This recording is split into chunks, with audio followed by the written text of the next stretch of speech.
जब सवाल यह उठता है कि किस तरह माता पिता अपने बच्चों को ये लिखा सकते हैं जो वे स्कूल में नहीं सीख पाते, आप अपने बच्चे को अकाउंटिंग की तरह सिखाते हैं, क्या इससे वे बोर नहीं हो जाते?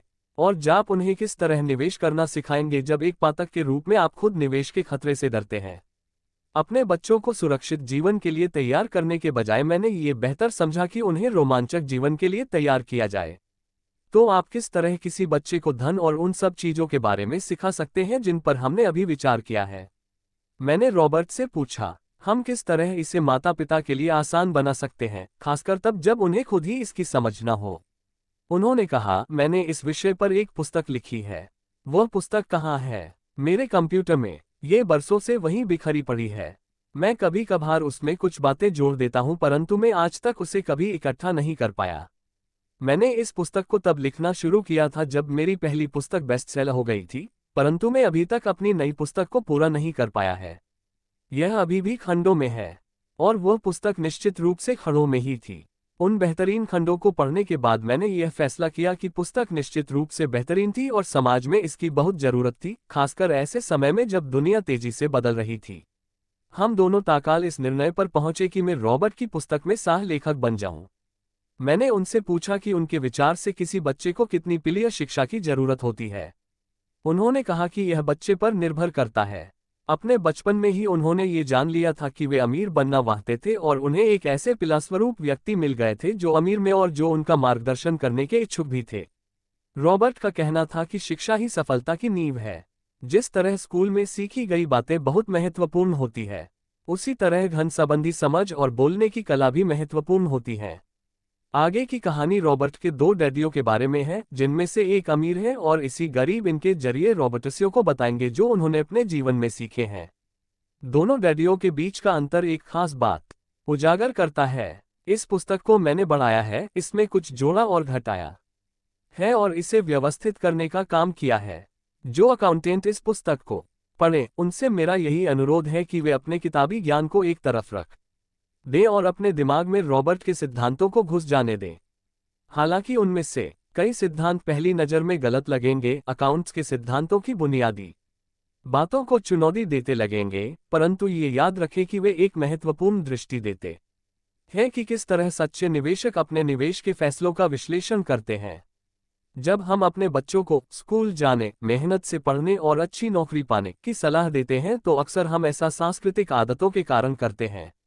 ऐसा करना हमेशा सही चीज मानी गई है। जब मैं रॉबर्ट से मिली तो उनके विचारों ने शुरू में तो मुझे चौंका दिया। दो डैडियों के साथ पले बड़े रॉबर्ट के सामने दो अलग अलग लक्ष्य होते थे। उनके पढ़े लिखे डैडी उन्हें कॉरपोरेशन में नौकरी करने की सलाह देते थे। उनके अमीर डैडी उन्हें कॉरपोरेशन का मालिक बनने की सलाह देते थे।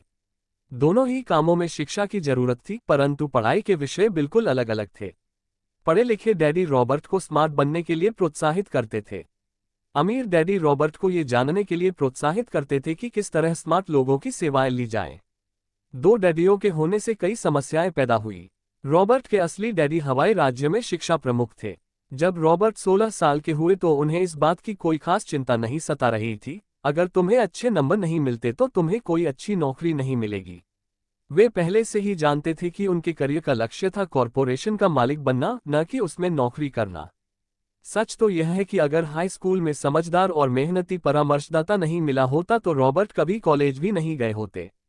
वे इस बात को मानते हैं।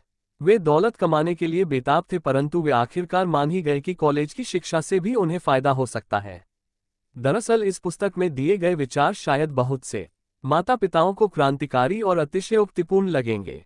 कई लोगों को तो अपने बच्चों को स्कूल में रखने में ही काफी मेहनत करनी पड़ रही है, परंतु बदलते हुए समय को देखते हुए हमें नए और जोखिम भरे विचारों की तरफ ध्यान देने की जरूरत है।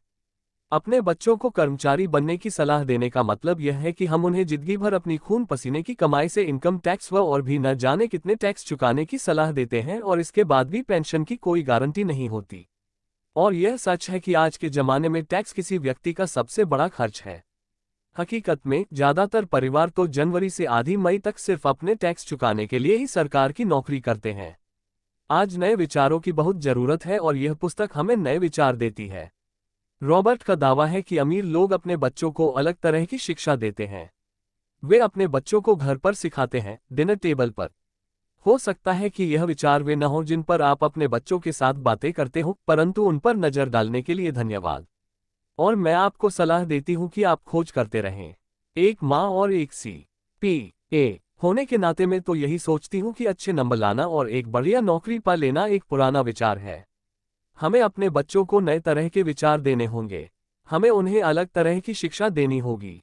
शायद हम अपने बच्चों को ये सिखाएं कि अच्छे कर्मचारी होने के साथ साथ वे अपना खुद का निवेश कॉरपोरेशन भी खोल सकें। दोनों का ये तालमेल बढ़िया रहेगा।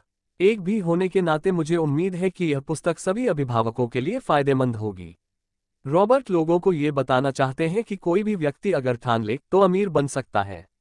अगर आप एक माली या गेटकीपर हैं या पूरी तरह बेरोजगार हैं तो भी आप में खुद को और अपने परिवार के लोगों को धन संबंधी बातें सिखाने की काबिलियत है। ये याद रखें कि धन संबंधी बुद्धि वह दिमागी तरीका है जिससे हम अपनी धन संबंधी समस्याओं को सुलझाते हैं।